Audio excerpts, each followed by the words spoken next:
Gold trusted gold buyers తాకట్టులో ఉన్న బంగారాన్ని విడిపించి ఈ రోజు ఉన్న మార్కెట్ ధరకే కొనబడును. మరిన్ని వివరాలకు సంప్రదించండి 7771077720. అధికారంలో ఉన్న ప్రతిపక్షంలో ఉన్న ప్రభుత్వానికి ప్రజలకి వారధలుగా ఉండే ప్రభుత్వ ఉద్యోగుల పనితీరులో ఏమాత్రం లోపం కనిపించినా ఆయన దృష్టికొచ్చిందంటే మాత్రం వారిపై చిందులు వేయడం ఆయన నైజం. గత 5 ఏళ్లలో వైసీపీ పాలనలో ఎవరైతే అధికారులు ప్రజలను చిత్రహింసలు పెట్టారో వారిపై కూడాను ప్రతిఘటించి వారు పెట్టిన కేసులను ఎదుర్కొన్న కూడాను ఈరోజు ఆ 5 ఏళ్ళు తన దండు శైలిలో తన నియోజకవర్గం ప్రజల కోసం పనిచేసినటువంటి కోన రవికుమార్ 2024 సార్వత్రిక ఎన్నికల్లో ఆమదాలవలస నియోజకవర్గం నుండి ఘన విజయం సాధించినప్పటికి కూడా ఆ అధికారుల పనితీరు మారకపోవడం వెనక ఈరోజు తనకొచ్చిన ఫిర్యాదు మేరకు పొందూరు కేజీబీవీ ప్రిన్సిపల్ వైఖరిపై జిల్లా కలెక్టర్ ఫిర్యాదు చేయడం జరిగింది. సమగ్ర క్షేత్రస్థాయిలో దర్యాప్తు చేసిన అనంతరం ఈరోజు కలెక్టర్ ఆమెను ఆకస్మిక బదిలీ చేసిన విషయంలో ఆమెను మాత్రం వేధించారు. ఈ బదిలీ వెనుక కోన రవికుమార్ హస్తం ఉందని ఆరోపణ చేస్తున్నారు. ఈ విషయంపై వాస్తవాలు ఏంటన్న విషయం ప్రస్తుతం మనం కోన రవికుమార్తో మాట్లాడతాం. చూస్తే కనుక గత 5 ఏళ్ళు కూడా అదే ఉద్యోగస్తులు, వాళ్ళతో కూడా ఇటువంటి విభేదాలే. ఈరోజు అధికారులు ఉన్నారు, మళ్ళీ ఒక కాంట్రాక్ట్ ప్రిన్సిపల్ ఆవిడ ఆరోపణలకి కోన రవికుమార్ బలవలసినటువంటి ఏ చిన్న క్లూ మిస్ అయ్యారు? ముందు ఆర్టీవీ వారికి అలానే ప్రేక్షకులకి నమస్కారం. మీరు చాలా మంచి ప్రశ్న వేశారు. నేను రాజకీయాల్లోకి వచ్చి 33 సంవత్సరాలు అయింది. మొట్టమొదటిగా మండలాధ్యక్షుడిగా నేను పనిచేశాను. మండలాధ్యక్షుడు అంటే దానికి ఒక ఆఫీసు, ఒక అడ్మినిస్ట్రేషన్, ఒక సెటప్ అంతా ఉంటుంది. ఉద్యోగులందరూ కూడా పరిపాలన మీద పూర్తి అవగాహన కల్పించుకున్న వాటి వ్యక్తిని. ఉద్యోగస్తులైనా ప్రజాప్రతినిధులైనా ప్రజలకు జవాబుదారీ. నా పాలసీ ఒకటే, నేనైనా సరే ప్రజలకి అనుకువగా మెలకువగా నేను పనిచేయాలి. ప్రజలకి ప్రజాప్రతినిధిగా నేను అన్యాయం చేసేటటువంటి హక్కు నాకు లేదు. అలాగే ప్రభుత్వ ఉద్యోగులు కూడా ప్రజలకి ప్రభుత్వ నిబంధనల ప్రకారం పనిచేయాలి. వాళ్ళు కూడా ప్రభుత్వ నిబంధనల ప్రకారం నిబంధనల్ని అనుసరించాలి. ప్రభుత్వం ఇచ్చినటువంటి అధికారాలని దుర్వినియోగం చేయకూడదు. అటువంటి సమస్యలు వచ్చినప్పుడు తప్పనిసరిగా ఒక ప్రజాప్రతినిధిగా నా బాధ్యత, మొదటి బాధ్యత, నేను I should answer to the people. ఎక్కడ కేజీబీపీలో ఏ ప్రాబ్లం వచ్చింది, ఎలా ఆ సమస్య మీ దగ్గరికి వచ్చి, ఆ సమస్య వచ్చిన తర్వాత ఎక్కడి నుండి మొదలుపెట్టారు ఈరోజు ఇంత ఆరోపణలు ఎదుర్కోవడం? అసలు కేజీబీవీ ప్రిన్సిపాల్ గారు సౌమ్య ఆ అమ్మాయి నా మీద మహిళా సమాజం సిగ్గుపడేటటువంటి విధంగా, సభ్య సమాజం తలదించుకునే విధంగా నా పైన ఆరోపణలు చేశారు. అంటే ఆమె వాడిన పదజాలం, ఆ భాష అర్థం తెలియక మాట్లాడిందా, లేదు బరిదగించి మాట్లాడిందా, అది ఆమె విజ్ఞత. ఆమె మాట్లాడిన మాటల్లో నేను శారీరకంగా హింస పెట్టానని మాట్లాడారు. మీరు చెప్పండి, శారీరక హింస అంటే ఏంటి? 2 వ్యక్తులు కనీసం కలవాలి. కలిసిన తర్వాత కొట్టుకున్నారా, తిట్టుకున్నారా, ఇవన్నీ తర్వాత సెకండరీ. అసలు 2 కలయిక అనేది జరగాలి కదా. ఎప్పుడు నేను కలిశాను వారిని, ఎక్కడ కలిశాను వారిని, ఏ రూపంలో కలిశానో చెప్పమనండి, ఆధారాలు ఏమంటే చూపించమనండి. అది నిరాధారమైన ఆరోపణ. ఇకపోతే రెండవది, మానసికంగా నన్ను వేధించారు. అసలు ఏ రోజు ఎప్పుడు నేను ఆమెతో మాట్లాడాను? ఆమెతో ఏ రోజు నేను మాట్లాడలేదే, ఒంటరిగా ఎప్పుడు ఆమెతో మాట్లాడలేదే. నేను ఎప్పుడు ఆమెకి అసలు ఫోన్ కూడా చేయలేదే. అడ్మిషన్స్కి సంబంధించి ఆమెకి అసలు నేను ఫోన్ కూడా చేయలేదే, ఏ రోజు చేయలేదే. నేను చేశానంటే కాల్ రికార్డ్స్ ఉంటాయి కదా, చూపించమనండి. కానీ జూమ్ కాల్ విషయంలో 3 కేజీబీవీలకు సంబంధించి ప్రిన్సిపల్ పరిగణనలు తీసుకొని రివ్యూ నిర్వహణలో భాగంగా ఆమెను కూడా లైన్లో తీసుకున్నారు. ఆ 2 ప్రిన్సిపల్స్ కూడా మాట్లాడతాం. అదొక ఎవిడెన్స్తో పాటు కార్యాలయానికి వచ్చి రికార్డులు తేకపోవడంతో పాటు మీరు ఆమె పట్ల అనుచిత వ్యాఖ్యలు చేశారంటూ మదన పడుతూ తమ్ముడు ఫోన్ చేసినటువంటి ఒక వాయిస్ రికార్డు కూడా. నేను ఈ 2 సంఘటనలకి మీకు చెప్పాలి. ఒక ఎమ్మెల్యేగా ఇది నా హక్కు, నా అధికారం, నా విధులు, నా బాధ్యత. అధికారం, హక్కు, విధులు, బాధ్యత, ఈ 4 ఉన్నాయి.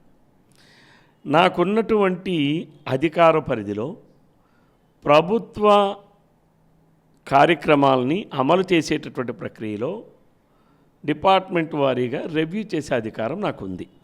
అయితే రివ్యూలు మనకి ఈరోజు ఎలక్ట్రానిక్ మాధ్యమాలు వచ్చిన తర్వాత ప్రతిసారి వాళ్ళందరినీ ఎక్కడికో సమావేశ మందిరానికి రమ్మని చెప్పడం ఇది చెప్పడం వాళ్ళకు కూడా వెయ్యి ప్రయాసాలతో కూడుకున్నటువంటి పని. అటువంటి సందర్భంలో నేను ఆ రోజు అనేక విద్యాసంస్థల ప్రిన్సిపాల్స్తో కూడా మాట్లాడాను. నేను ఆ రోజు నేను ఉపాధ్యాయ ఎలిమెంటరీ స్కూల్, హై స్కూలు, అలాగే ప్రైమరీ స్కూల్ ప్రధానోపాధ్యాయులతో కూడా మాట్లాడాను. వాళ్ళు ఎక్కువ సంఖ్య కాబట్టి టెలికాన్ఫరెన్స్ తీసుకున్నాను. తర్వాత మోడల్ స్కూల్ ప్రిన్సిపాల్స్తో మాట్లాడాను. అవి రెండే ఉన్నాయి కాబట్టి నేను నా వీడియో కాన్ఫరెన్స్ ద్వారా మాట్లాడాను. అలానే జ్యోతిరావు పూలే స్కూల్స్తో ప్రిన్సిపాల్స్తో మాట్లాడాను. అది కూడా వీడియో కాన్ఫరెన్స్తో మాట్లాడాను. ఎందుకనంటే అవి కూడా రెండే ఉన్నాయి కాబట్టి. అలాగే కేజీబీవీలు కూడా నా దగ్గర 3 ఉన్నాయి కాబట్టి వీడియో కాన్ఫరెన్స్ మాట్లాడాను. ఇది వీడియో కాల్ వేరు, వీడియో కాన్ఫరెన్స్ వేరు. వీడియో కాల్కి వీడియో కాన్ఫరెన్స్కి తేడా తెలియనటువంటి ఎర్రి అంగలపలో ఈ తోక లీడర్లు అనుకునే వాళ్ళు ఒక బ్లూ పార్టీ ఉంది, వైసీపీ పార్టీ అని. ఈ బ్లూ పార్టీలో ఉన్న వాళ్ళందరూ కూడా వాళ్ళేదో బ్లూ ఫిల్మ్ చేసినట్టుగా తెలుగుదేశంలో ఉన్న వాళ్ళు చేస్తారని వాళ్ళు అపోహపడితే అది వాళ్ళకున్న నైజం అది. కానీ తెలుగుదేశం పార్టీ ఇది పచ్చ రక్తంతో తయారైనటువంటి పార్టీ. ఇది నా ఒంట్లో అదే ఉంది. నేను ఎప్పుడు కూడా మహిళలంటే ఎంతో గౌరవిస్తా, అభిమానిస్తా, నా కుటుంబ సభ్యులుగా భావిస్తా. ఆమె వాయిస్ రికార్డు మీరు వినే ఉంటారు. ఎవరో తల్లిదండ్రులు వెళ్ళి వారికి సీట్ అడిగితే సరే అవి ఏ కారణాల వల్ల ఇవ్వలేదు అనేది కూడా నాకైతే తెలియదు, ఎందుకంటే నేను ఆమెతో మాట్లాడలేదు. కానీ ఒక స్కూలు పేరెంట్స్ కమిటీ వైస్ చైర్మన్కి ఒక ఆడియో మెసేజ్ పంపించారు. అందులో ఏమైనా ఉంది, మీరు పలానా వాళ్ళని ఏదో ఇచ్చేస్తున్నారు, వాళ్ళు ఎవరో వచ్చారు, వాళ్ళకి చెప్పండి, ఆ స్కూల్కో ఈ స్కూల్కో నేను చెప్పాను, వాడికి వెళ్ళి జాయిన్ అవ్వమనండి, వాళ్ళు ఏదో ఇస్తారు, ఈసారి కానీ మళ్ళీ వాళ్ళ గురించి చెబితే మీకు బాగోదు, సత్యారావు గారికి బాగోదు, ఎమ్మెల్యే గారికి కూడా బాగోదు, నేను ఏదో చేసుకుంటా అని వార్నింగ్ ఇచ్చారు ఆమె. What why I'm connected? అసలు ఏ సంఘటన మీద, నేను మాట్లాడినటువంటి అంశం మీద, నాకు తెలియనటువంటి అంశం మీద ఎవరికో ఆడియో మెసేజ్ పెట్టి అందులో ఎమ్మెల్యే గారికి వార్నింగ్ ఇవ్వడం అంటే ఒక ప్రభుత్వ ఉద్యోగి ఎమ్మెల్యేకి వార్నింగ్ ఇచ్చే అర్హత ఉందా, అధికారం ఉందా? ఇవ్వచ్చునా? వాళ్ళ సీసీఆర్ నిబంధనలు ఏమిటి? వీఆర్ ది గవర్నమెంట్, మేము ప్రభుత్వంలో భాగం. మరి ఈరోజు అంతేకాకుండా నేను ఓవరాల్గా అడ్మిషన్స్ మీద ఆమె మీద చాలా ఫిర్యాదులు వచ్చాయి. నాకు ఫిర్యాదులు వచ్చేటప్పుడు నేను 3 ప్రిన్సిపాల్స్ని పిలిచాను, వాళ్ళ జిల్లాధికారి ఏపీసీని కూడా పిలిచాను. ఇదే కార్యాలయంలో ఇక్కడే ఈ నియోజకవర్గంలో తెలుగుదేశం పార్టీ కార్యాలయం ఉంటే ఇది ఒక దేవాలయం. ఇక్కడ మేము రివ్యూ చేసేటప్పుడు ఇక్కడ తక్కువ సంఖ్య ఉన్నారు కాబట్టి ఇక్కడ నా ఆఫీసులో మాట్లాడాను. వాళ్ళ పై స్థాయి అధికారి ఉన్నాడు, ఏపీసీ ఉన్నారు, 2 తోటి ప్రిన్సిపాల్స్ ఉన్నారు.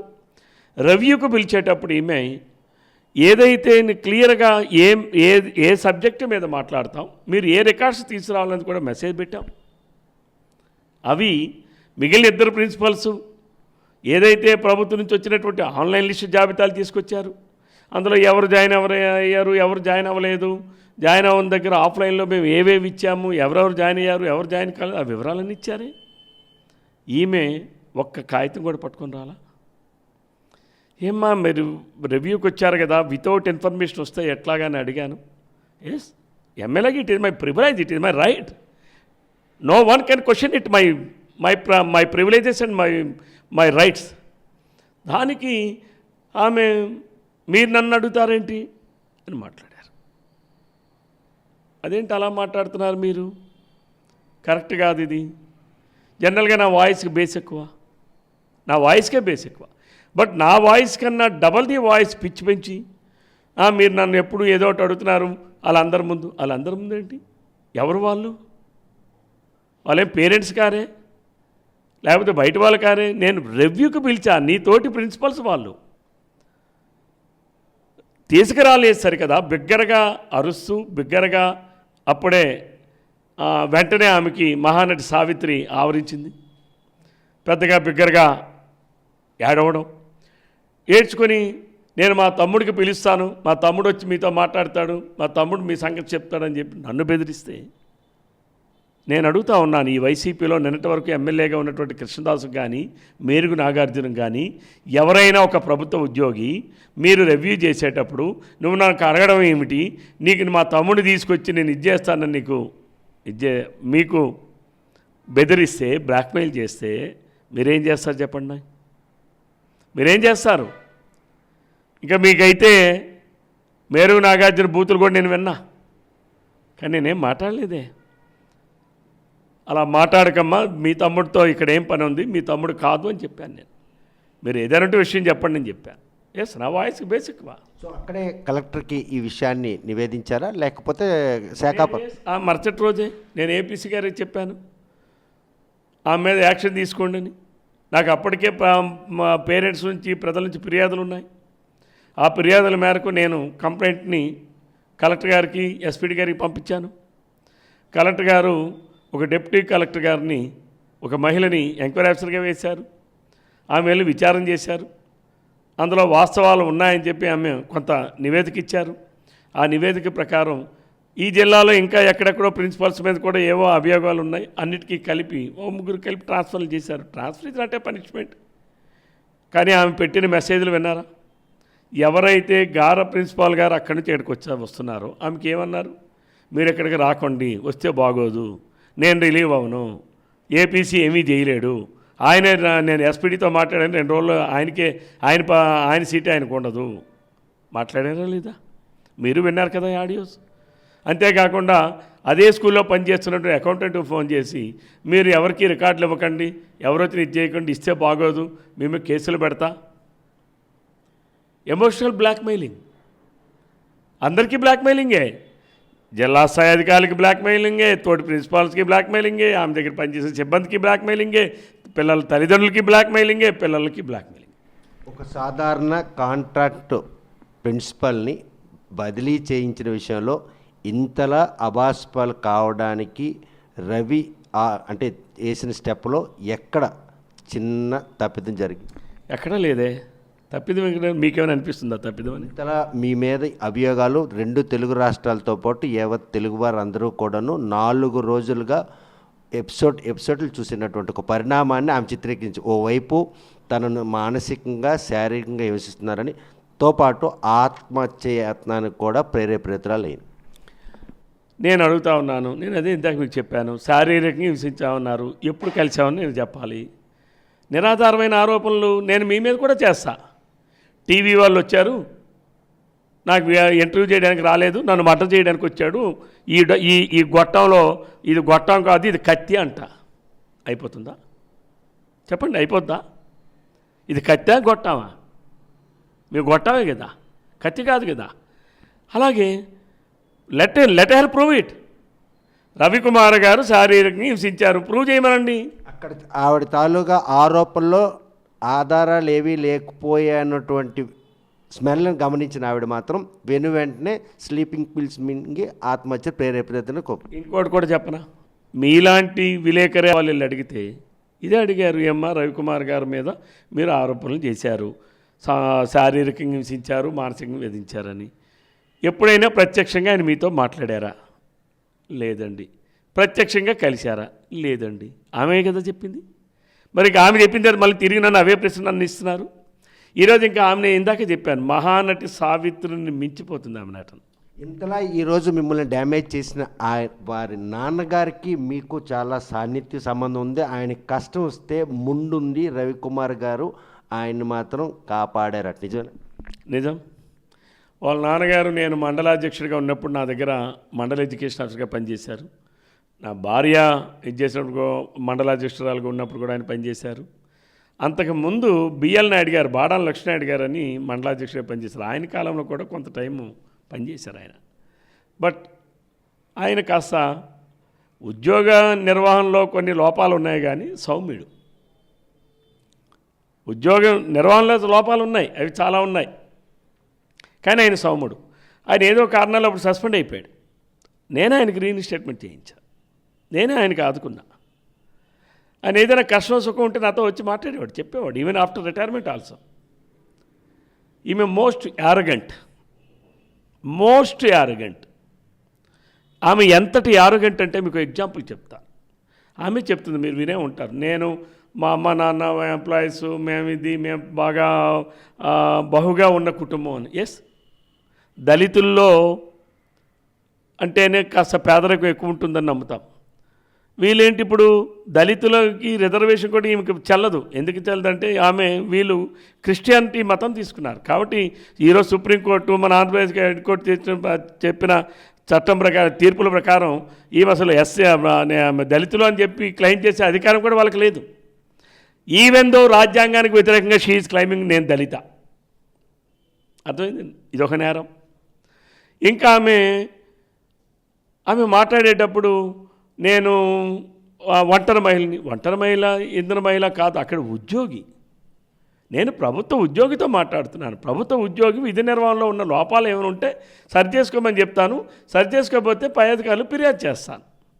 ఇది ఒక ప్రజాప్రతినిధికి ఇది నా ధర్మం. ఇది నేను ప్రజల తరపున ఉన్నాను. ఒకరోజు నాకు ఆమె ఎంతటి అహంకారి, ఎంతటి చూస్తున్న ఒక దళిత కుటుంబానికి సంబంధించినటువంటి ఒక ఆడపిల్ల తల్లిదండ్రులు ఆ స్కూల్కి వెళ్ళి మా పాపకి అడ్మిషన్ ఇవ్వండి అని అడిగితే ఆ పాప అంటే అఫ్కోర్స్ నేను ఎవరిని చూడలేదు, బట్ వాళ్ళు నాకు ఫోన్లో చెప్పినటువంటిది, మీ పాప నల్లగా ఉంది, చింపురు జుట్టుతో ఉంది, శివుడు ముక్కుతో ఉంది, ఇలాంటి దానికి నేను సీట్ ఇవ్వను అని చెప్పి ఒక దళిత కుటుంబానికి సంబంధించినటువంటి ఒక ఆడపిల్లని అంత కించపరిచి, తల్లిదండ్రుల ముందే కించపరిచి తల్లిదండ్రులు చెప్పింది ఆ మాట ఆమె.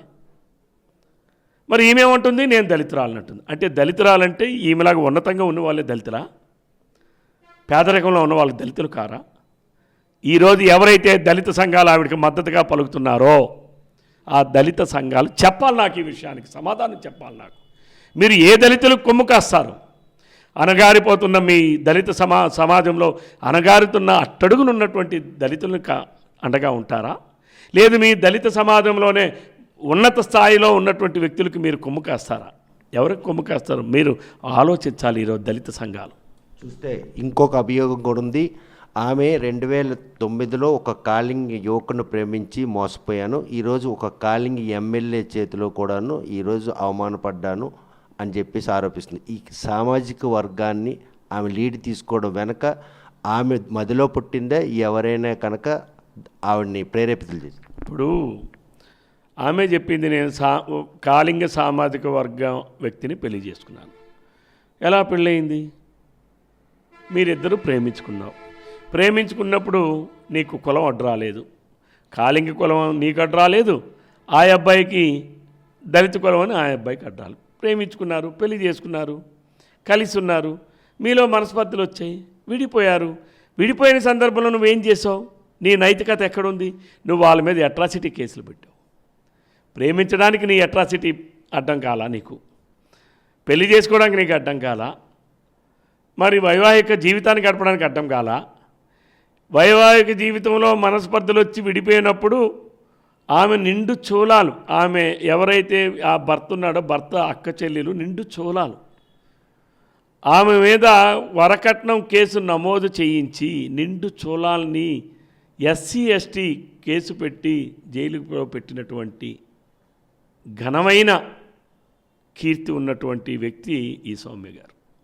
ఇవన్నీ నేను ఆరోపణలు కాదు, ఇవన్నీ రికార్డ్స్. ఆమె కంప్లైంట్స్ ఉన్నాయా? పోలీస్ స్టేషన్లో రికార్డ్స్ ఉన్నాయి, చెప్తాయి. ఆమె గత ప్రవర్తన ఎలా ఉంటుంది? ఆమె రణస్థల స్కూల్లో పనిచేసినప్పుడు కూడా షీ వాజ్ సస్పెండెడ్. ఉదూదు తుఫాను సమయంలో 4 రోజుల పాటు స్కూల్కి వెళ్ళకపోతే, అక్కడ పిల్లలు పస్తులు ఉండిపోతే, కరెంటు లేకపోతే ఆ రోజు కలెక్టర్ గారు సస్పెండ్ చేశారు. మళ్ళీ రీఇన్స్టేట్ చేసి వంగరేశారు. ఆమె అంటుంది నేను ఎక్కడా సస్పెండ్ కాలేదు. సస్పెండ్ కాకపోవడం దెర్ ఇస్ అన్ ఆర్డర్స్. ఇలా చూపించాను పత్రికాముఖంగా. చూస్తే ప్రస్తుతం మాత్రం రవికుమార్కి ఒక మంచి రోజులు రాబోతున్నాయన్నటువంటి ఈ తరుణంలో కావాలనే ఇటువంటి ఒక అంశాన్ని రాజకీయం చేయడంతో పాటు సామాజిక వర్గాన్ని కూడా ఆపాదించే పరిణామాలు మాత్రం చోటు చేసుకున్నాయి. అసలు ఈ ఎపిసోడ్ వెనక ఏం జరుగుతుంది అని కనీసం ఆరా తీశారా? నేను ఆరా తీయడానికి ఇక్కడ లేను. నేను ఒక 28 రోజుల పాటు యూకే అండ్ యుఎస్లో ఉన్నాను. యూకేలో వెళ్ళింది నా చిన్న కుమార్తె గ్రాడ్యుయేషన్కి అటెండ్ అయ్యాను. పేరెంట్స్ అటెండ్ అవ్వాలని వాళ్ళు ఇస్తే అటెండ్ అయ్యాను. యుఎస్ వెళ్ళింది ఇంటర్నేషనల్ కాన్ఫరెన్స్ ఫర్ లెజిస్లేచర్స్కి. భారతదేశం నుంచి ప్రతినిధులు 134 మందిలో నేను కూడా ఒకడిని అటెండ్ అయ్యాము. మరి కుట్రలు ఉన్నాయి, కుట్రలు జరుగుతున్నాయనేది వాస్తవం. ఎందుకంటే ఆమె ఈరోజు నా మీద, నా క్యారెక్టర్ మీద మాట్లాడవలసినటువంటి అవసరం లేదు. ప్రభుత్వ ఉద్యోగుల మీద ప్రజల్లో ఏమైనా ఉంటే ఫిర్యాదులు ఇస్తారు, ప్రజాప్రతినిధి సంబంధిత అధికారులు పంపిస్తాం, వాళ్ళు ఏదో విచారం చేస్తారు, నిజమైతే నిజం అంటారు, అబద్ధమైతే అవాస్తవం అంటారు, లేదా అందులో ఏమైనా నిజాలు ఉంటే వాళ్ళు తగు చర్యలు తీసుకుంటారు. ఇది రొటీన్గా జరిగేటటువంటి పార్ట్ ఆఫ్ అడ్మినిస్ట్రేషన్. నా ట్రాన్స్ఫర్కి కోన రవికుమార్ గారికి సంబంధం ఏంటి? ఆమె మానసికం, అదేదో శారీరకము, ఏవేవో వేధింపులు అని అన్నారు. అసలు నేను ఇప్పుడే మాట్లాడితే వేధింపులు, పోనీ కలిస్తే ఏదో చేసామన్నారు. ఈరోజు కుట్రలు జరుగుతున్నాయనడానికి జరుగుతున్నాయి. కొంతమంది కనీసం తాడు బొంగరం కూడా లేనటువంటి పనికి మాలిన వాళ్ళు వలలో, కుట్రలో ఆమె చిక్కుకున్నారు. కానీ బలయ్యేదెవరు? ఈరోజు రాజకీయాల్లో అనేకం ఉంటాయి, నేను ఇవన్నీ కూడా పట్టించుకోను. నేను నా ప్రజలతో నేను ఎలా ఉన్నాననేది నాకు ముఖ్యం. నా ప్రజలు నా యందు ఎలా ఉన్నారనేది నాకు ముఖ్యం. నేను నా ప్రజల యందు ఎలా పనిచేస్తున్నాననేది నాకు ముఖ్యం. నా ప్రజలు నాకు అండగా ఉన్నంత వరకు, ఈ ఆమదాల వలస నియోజకవర్గంలో తెలుగుదేశం పార్టీ కార్యకర్తలు, నాయకులు నాకు అండగా ఉన్నంత వరకు ఎవరు ఎక్కడ నన్ను ఏమీ చేయలేరే. నేను ప్రజల కోసం పోరాడుతున్నాను, ప్రజల కోసం మాట్లాడుతున్నాను, ప్రజల కోసం అవమానాలు పడుతున్నాను, నేను నా కోసం కాదు. విదేశాలకు వెళ్ళకముందు ఈ అంశం మీ దగ్గరకు వచ్చింది, అది కలెక్టర్ గారి దృష్టికి తీసుకెళ్ళడం జరిగింది. మీరు విదేశీ పర్యటనలో ఉంటుండగా నివేదిక రావడం, ఆమెను కలెక్టర్ గారే స్వయంగా ఈరోజు ఆకస్మిక బదిలీ చేయడం, ఈ తరుణంలో మీ ఆబ్సెన్సీయే ఈ రచ్చ చేస్తే మీకు రావాల్సినటువంటి ఐడెంటిటీతో పాటు రేపు రాబోయే హానర్ కూడా దక్కకుండా పోతుందన్నట్టు ఒక వ్యూహం ఇది అనుకోవచ్చు. నేను అనేది, నేను ఎప్పుడూ కూడా ఈ జిల్లాలో ప్రజల యందు గర్వంగానే ఉన్నా. ప్రజల అభిమానం నాకు కావాలి. ప్రజాప్రతినిధికి కావాల్సింది పదవులు కాదు, ప్రజల అభిమానం. ఈ జిల్లాలో ప్రజల అభిమానానికి పదవి లేదు నాకు. కాబట్టి ఇంకెంతకన్నా ఏం కావాలి నాకు? ఏదో వస్తుంది అని మీరు అంటున్నారు, అవేంటో చూద్దాం, కాలం నిర్ణయిస్తుంది. కానీ నాకు నేనుగా ఒకటే చెప్తున్నాను, అదేదో సినిమాలో వాళ్ళు చెప్పినట్టు కాదు. నా నిజాయితీని నేను కాపాడుకున్నంత వరకు, నేను నీతిగా ఉన్నంత వరకు, నా క్యారెక్టర్ని కాపాడుకున్నంత వరకు, నేను ఒక క్యారెక్టర్తో ఒక సైద్ధాంతిక సిద్ధాంతంతో పనిచేస్తున్నంత వరకు ఎవరు నన్ను ఏమీ చేయలేరు. నన్ను నీడను కూడా వాళ్ళు ఎవరు తాకలేరు. అలాగనే మీ అదృష్టాన్ని కూడా ఎవరు అడ్డుకట్టేయలేరు. భగవంతుడు వచ్చి తలుపు తట్టి నీకు ఇంటికి వస్తాను అని లక్ష్మీదేవి వస్తే ఎవరైనా వద్దంటారా? లక్ష్మీదేవి వచ్చి తలుపు తట్టి ఏమైనా నేను మీ ఇంట్లోకి వస్తాను రవికుమార్ అని అంటే నేను వద్దంటాను. అది వ్యాపార ఆర్జనలో భాగం. కానీ ప్రజాప్రతినిధిగా ఈరోజు ఒక ఉన్నతమైనటువంటి పదవిని అలంకరించిపోయే రవి గారికి రాబోతున్నటువంటి దాన్ని వారవలేకే ఈ సౌమ్య అన్నటువంటి ఒక పాస్ అస్త్రాన్ని రవి మీద వాడాడు. ఆర్టీవీ వాళ్ళు తెలుసుకోవాల్సింది ఏంటంటే, లక్ష్మీదేవి అని అంటే అన్ని లక్ష్మిలు ఉన్నారు, రాజ్యలక్ష్మి, ధనలక్ష్మి, ధాన్యలక్ష్మి. కాబట్టి నేను అందుకే లక్ష్మీదేవి వస్తానంటే కాదంటానా అని చెప్పి అన్నాను. నేను అందులో అష్టలక్ష్మిలు ఉన్నారు. ఏ అష్టలక్ష్మిస్ వచ్చినా తప్పనిసరిగా నేను పూజిస్తా, గౌరవిస్తా. రేపు అదే కనుక జరిగినట్టయితే వీరందరూ పరిస్థితి ఏమవుతుంది? రవికుమార్కి ముఖం చూపించే పరిస్థితి ఉంటుంది. నేను ఎవరి మీద అభియోగాలు మోపలేను. అలాగని జరిగినటువంటి కుట్ర ఏంటో తెలుసుకోవాల్సినటువంటి అవసరం, బాధ్యత నా పైన ఉంది. కాబట్టి అభియోగాలుగానే ఉంచుదాం. అవి నిజమా కాదా భగవంతుడు తెలియాలి.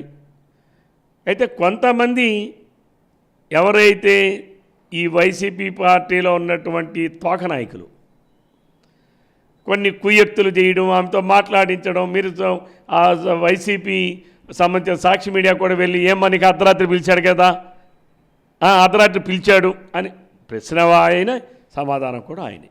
అందుకే నేను కూడా మీ ద్వారా నేను తెలియజేస్తున్నా, ఎవరైతే నా పైన తప్పుడు ఆరోపణలు, నిరాధార ఆరోపణలు చేసినటువంటి సౌమ్య మీద, ఆమె నిరాధారమైనటువంటి ఆరోపణలు చేస్తే వాటికి మద్దతు ఇచ్చి అవే నిరాధారమైన ఆరోపణలు నా మీద చేసినటువంటి వ్యక్తుల మీద నేను పోలీస్ స్టేషన్లో ఫిర్యాదు ఇవ్వబోతున్నాను. అలానే ఎవరైతే నా మీద నిరాధారమైనటువంటి ఆరోపణలు ఇచ్చేసి నా వ్యక్తిగత ప్రతిష్టకి, సమాజంలో నాకున్న గౌరవాన్ని భంగం కలిగించినటువంటి సౌమ్య గారు ఆమెకి మద్దతుగా నిరాధారమైన ఆరోపణలు చేస్తూ అవే ఆరోపణలు మాట్లాడినటువంటి వాళ్ళు పైన తప్పనిసరిగా నేను డిఫార్మేషన్ సూట్ని ఫైల్ చేస్తాను. అలాగే మూడవది, యాజ్ ఏ శాసనసభ్యుడిగా నాకున్న హక్కులని బ్రీచ్ ఆఫ్ ప్రివిలేజెస్ ఏదైతే చేశారో వాటి మీద కూడా నేను శాసనసభ స్పీకర్ గారి ద్వారా నేను ప్రివిలేజ్ కమిటీకి ఫిర్యాదు చేయబోతున్నాను. ఎందుకంటే చట్టం ఏంటో తెలియాలి ప్రతి ఒక్కరికి. నేను చట్ట ప్రకారమే అడుగు ముందుకేస్తాను. నేను తప్పుడు పనులు చేయను, తప్పుడు ఆరోపణలు ఎవరి మీద చేయను. మీరు చెప్తున్నారు ఏదో కుట్రలు ఉంటే ఉండొచ్చు, కానీ అలాగే నేను ఎవరి మీద అభియోగాలు మాపను. కానీ ఒక్కటి మాత్రం నిజం, నేను చట్ట ప్రకారం ముందుకెళ్తా. ఎందుకంటే ప్రతి ఒక్కరికి తెలియాలి. ఎమ్మెల్యేలు అనేవాళ్ళం మేము ఏదో నెలవారీ మాకు ఇచ్చేటటువంటి ఆందోళన కోసం టీఏడిఏల కోసం మేము లేం. ఈ నియోజకవర్గ ప్రజలు నన్ను ఓటేసి నా మీద అభిమానంతో నా మీద నమ్మకంతో గెలిపించింది ఈ నియోజకవర్గాన్ని బాగు చేస్తానని, ఈ నియోజకవర్గంలో ప్రజల అవసరాలను తీరుస్తానని, ప్రజల అవసరాలను ప్రభుత్వ నిబంధనల ప్రకారం వెళ్తానని. ఈరోజు అక్కడ ఉన్నటువంటి పాఠశాల కూడా ప్రజలకు సంబంధించినటువంటి పాఠశాల. అదే సౌమ్య గారిది కాదు, నాది కాదు, అది ప్రజలకు సంబంధించింది. ఈరోజు అక్కడ తప్పులు జరిగితే, అన్యాయాలు జరిగితే అక్కడ తప్పనిసరిగా ఒక ప్రజాప్రతినిధిగా, ఒక ఎమ్మెల్యేగా నేను బాధ్యత వహించాలి. జరగరాని సంఘటన జరిగితే ఎమ్మెల్యేలు మాట్లాడడం లేదా? ఎమ్మెల్యేలు ఏం చేస్తున్నారని మీ మీడియా వారే ప్రశ్నిస్తున్నారే. మరి ఈరోజు కేవలం కలెక్టర్ గారికి నేను ఫిర్యాదు ఇచ్చానని, ఫిర్యాదు మీద విచారణ చేసి ట్రాన్స్ఫర్ చేశారని ఒకే ఒక అక్కసుతో తప్పుడు ఆరోపణలు, నిరాధారమైనటువంటి ఆరోపణలు చేసినటువంటి సౌమ్య గారు మానసిక పరిస్థితి ఏంటో ఆమె కూడా అర్థం చేసుకోవాలి. ఆమె విద్యుత్కి నేను విడిచిపెడుతున్నా. అలాగని చట్టం ప్రకారం నేను ముందుకెళ్తాను. చూస్తే కనుక ప్రస్తుతం 4 రోజులుగా యావత్ తెలుగువారు కూడాను కోన రవికుమార్పై ఒక కేజీబీవీ ప్రిన్సిపల్ ఆకస్మిక తనిఖీలు చేశారన్న తప్పుడు ఆరోపణల మీద చేస్తున్న ఈ దుమారకు మాత్రం ఆయన సుస్పష్టమైనటువంటి సమాధానం ఇచ్చారు. అక్కడ ఆ పాఠశాలలో విద్యార్థులకు అదేవిధంగా తోటి ఉపాధ్యాయులకు జరిగినటువంటి ఆ వేతనలు మాత్రం ఆయన దృష్టికి రావడం జరిగింది. వెంటనే ఈ విషయంపై కలెక్టర్కి ఫిర్యాదు చేశారు. కలెక్టర్ గారు ఆయన విదేశీ పర్యటనలో ఉంటుండగానే వాటిని మాత్రం నివేదిక వచ్చినంటే ఆమెను మాత్రం ఆకస్మిక బదిలీ చేయడం జరిగింది. అయితే ఈ విషయంపై కోన రవికుమార్ కనుసైకిల్లోని ఇది జరిగింది అన్నటువంటి ఆమె ఆరోపణల వెనుక వాస్తవాలు లేవు. ఏవైనా ఆధారాలు లేనటువంటి ఆరోపణలు తనపై చేసిన వారి పైన చట్టపరంగా, న్యాయపరంగా, అదేవిధంగా శాసనసభలో స్పీకర్ ద్వారా కూడా ప్రివిలేజ్ కమిటీకి కూడా ఫిర్యాదు చేస్తాను.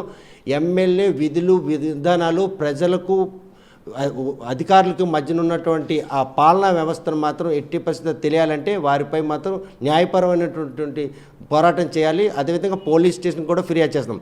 మరోవైపు చూస్తే తనకు రాబోయే ఒక మంచి రోజును మాత్రం అడ్డుకునేందుకు కావాలనే కుట్రపూరితమైనటువంటి ఒక వ్యూహం రచిస్తున్నారు. అందులో సౌమ్యను మాత్రం పావంగా వాడారు. కాకపోతే ఈరోజు వాస్తవ పరిస్థితి లేదో ప్రజలకు తెలిసిన తర్వాత మాత్రం ఈరోజు వారందరూ కూడాను ఆమెకు అండగా నిలుస్తున్నామని చెప్పి ఆమె ఫోబియాలో పడి ఈరోజు ఆమె ఆధారాలు లేనటువంటి ఆరోపణలు చేయడం వెనక మాత్రం ఏదో కుట్ర జరుగుతుంది. ఈ విషయంపై మాత్రం ఆ కుట్రను ఆరా తీసేందుకు మాత్రం నేను ప్రయత్నం చేస్తాను.